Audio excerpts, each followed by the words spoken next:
அஸ்ஸலாமு அலைக்கும் வரஹ்மத்துல்லாஹி வபரகாத்து. தலைப்பு நட்சத்திரங்கள்.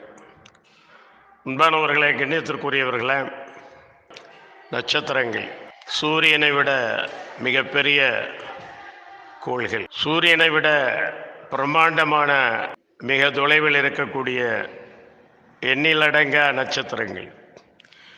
அவைகளை எண்ணி முடியாது. முதல் வானத்திற்கு அலங்காரமாக இந்த நட்சத்திரங்களை ஆக்கியிருக்கிறோம் என்று ரப்புல் ஆலமீன் கூறுகின்றான்.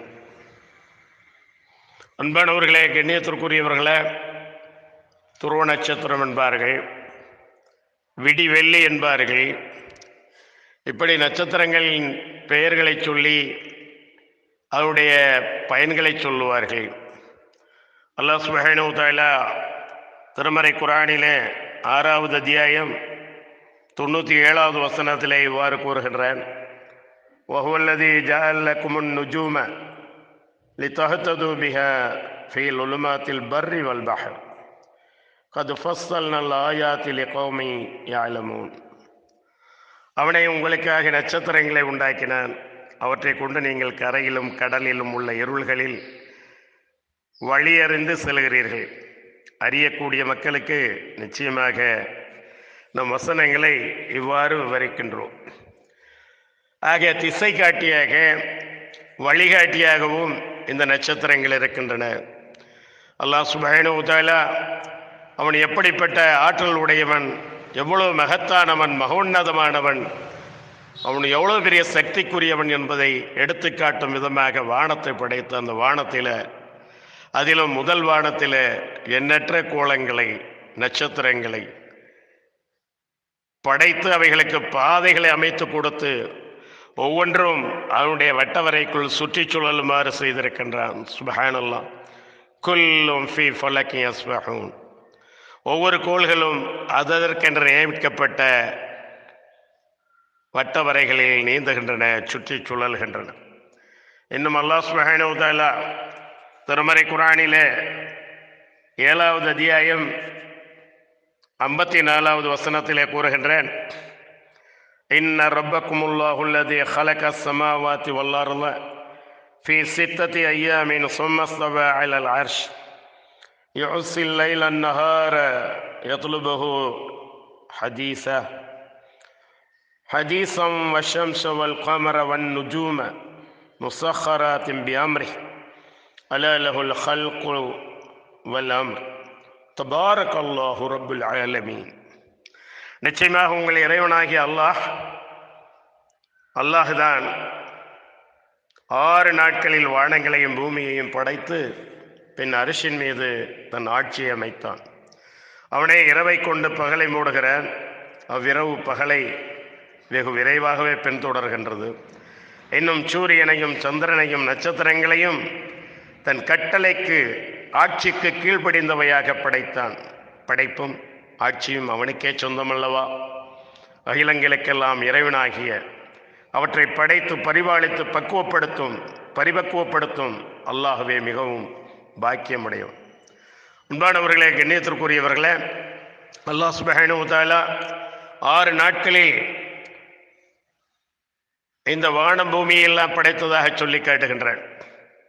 6 நாட்கள் என்றால் நாம் கணக்கிடக்கூடிய 6 நாட்கள் அல்ல, 6 யுகங்கள், 6 காலகட்டங்கள் என்று எடுத்துக்கொள்ள வேண்டும். ஐயாம் என்ற பன்மையான பதத்திற்கு அவ்வாறு எடுத்துக்கொள்வதுதான் சாலச் சிறந்தது.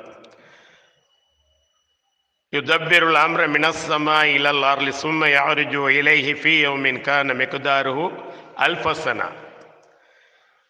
ஒவ்வொரு காரியமும் அல்லாஹ்விடத்திலேயே மேலேறி செல்கின்றன. அல்லாஹ் நீங்கள் கணக்கிடக்கூடிய 1000 ஆண்டுகள் அல்லாஹுக்கு ஒரு நாள் என்று அல்லாஹ் கூறுகின்றான். ஆக நாம் கணக்கிடக்கூடிய 1000 ஆண்டுகள் அல்லாஹுக்கு ஒரு நாள் என்றால் அது எவ்வளவு அற்பமாக நமக்கு இருக்கிறது. அல்லாஹுக்கு அது நமக்கு பெரியதாக இருக்கிறது, அல்லாஹுக்கு அது அற்பமாக இருக்கிறது.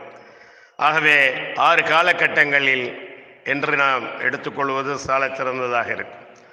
அன்பானவர்களே, கண்ணியத்திற்குரியவர்களே, இன்னும் அவனே இரவையும் பகலையும் சூரியனையும் சந்திரனையும் உங்கள் நலன்களுக்காக வசப்படுத்தி கொடுத்துள்ளான். அவ்வாறே நட்சத்திரங்களும் அவன் கட்டளைப்படியே வசப்படுத்தப்பட்டுள்ளன. நிச்சயமாக இதிலும் ஆய்ந்தறியக்கூடிய மக்கள் கூட்டத்தாருக்கு தக்க அத்தாட்சிகள் இருக்கின்றன.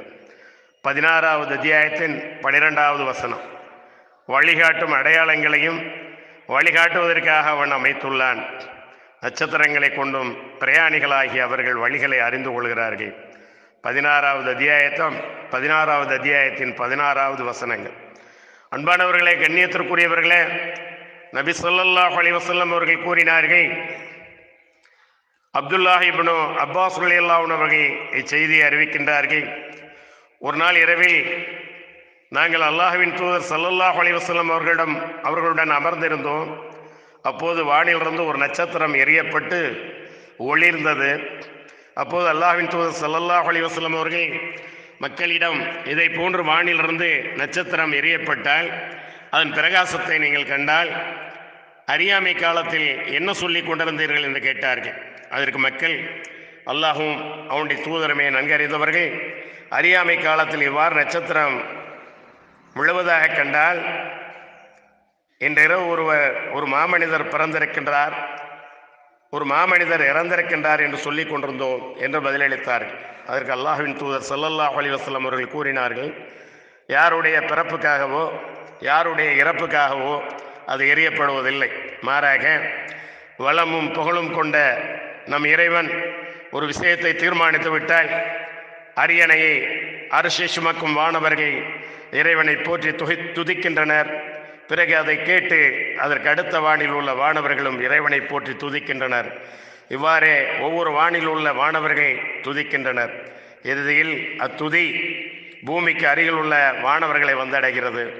பின்னர் அரியணையை சுமக்கும் வானவர்களுக்கு அருகில் இருப்பவர்கள் அரியணையை சுமக்கும் வானவர்களிடம், உங்கள் இறைவன் என்ன சொன்னான் என்று வினவுகின்றனர். அதற்கு அரியணையை சுமக்கும் வானவர்கள் இறைவன் என்ன சொன்னான் என்பதை அவர்களிடம் தெரிவிக்கின்றனர். உடனே வானிலவுப்போரில் சிலர் வேறு சிலரிடம் அது குறித்து விசாரித்துக் கொள்கின்றனர். முடிவில் அச்செய்தி பூமிக்கு அருகில் உள்ள வானத்தை வந்தடைகிறது. உடனே அதை ஜின்கள் ஒட்டு கேட்டு அதை தம் சோதிட நண்பர்களிடம் போடுகின்றனர். அப்போது அவர்கள் மீது நட்சத்திரங்கள் எரியப்படுகின்றன. உள்ளபடி சோதிடர்கள் தெரிவிப்பது உண்மையாகும். ஆயினும் அவர்கள் அதில் பொய்யை கலந்து கூடுதலாக மக்களிடம் கூறுகின்றனர். இச்செய்தி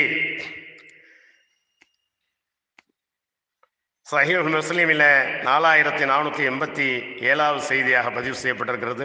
அன்பானவர்களே, கண்ணியத்திற்குரியவர்களே, நட்சத்திரங்கள் இன்னும் வரும் இன்ஷா அல்லாஹ். வாஹிர் தாவானா அல்ஹம்துலில்லாஹி ரப்பில் ஆலமீன். அஸ்ஸலாமு அலைக்கும் வரஹ்மத்துல்லாஹி வபரகாத்துஹு.